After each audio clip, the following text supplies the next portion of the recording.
Okay, one thing most of you don't know is, okay, I like to write science fiction, speculative fiction, and fiction in general. I like to write.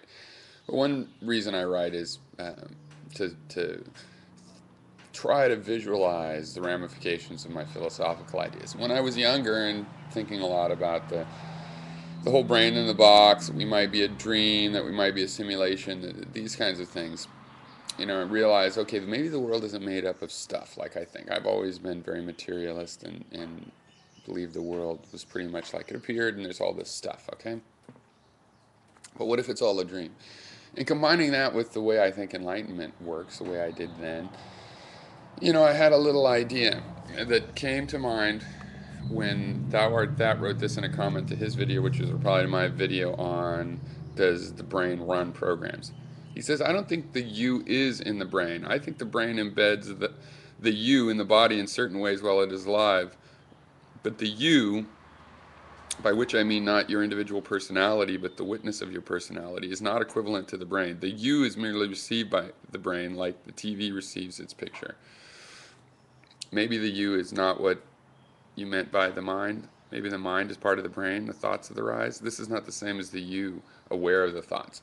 Okay, that's interesting. So this gave me, this fictional idea. What if we were all just in a mental space, basically, and the physical reality is just is just a complex, the reality complex, I call it in my story. And it's basically a mental complex, a delusion that is given to spiritual beings that can do anything, that could have magic powers, that could leave the earth, that could fly, all of this stuff, whatever, because they're in this dream world. But they don't know that. They have this reality complex. And the souls are just floating through space, sort of undeveloped.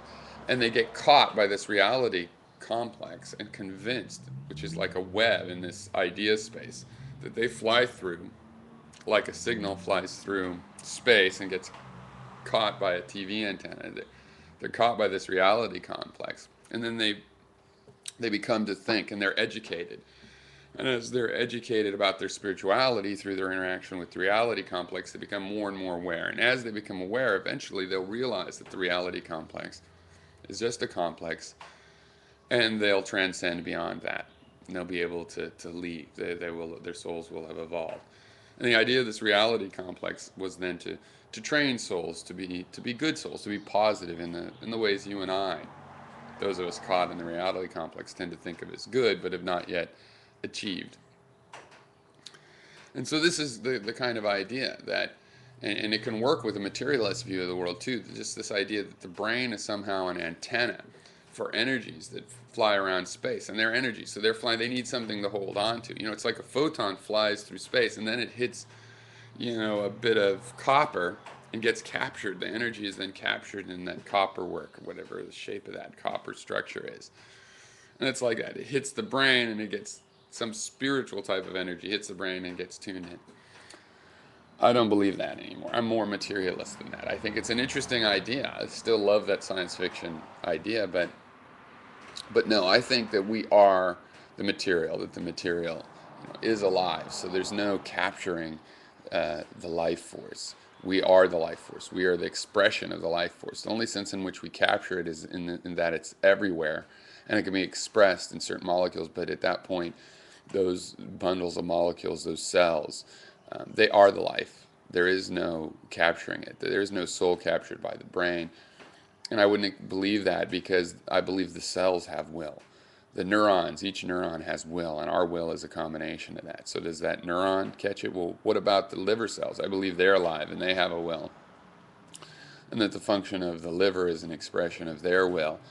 And is that captured as well? No, I believe it's all much more built in, and that the brain is much more like any other organ in that respect, in terms of how you would think about its behavior is being expressed by its parts, not that it's a just a machine that can run a program and then captures this expression off of you know the Ethernet of reality.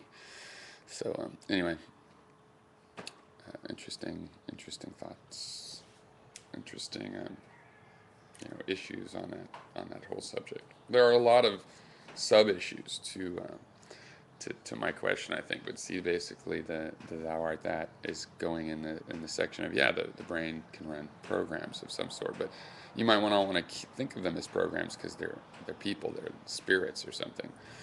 But that's fine because we know they're not programs in the same sense as Turing machine programs. We're just asking, is it separate somewhat?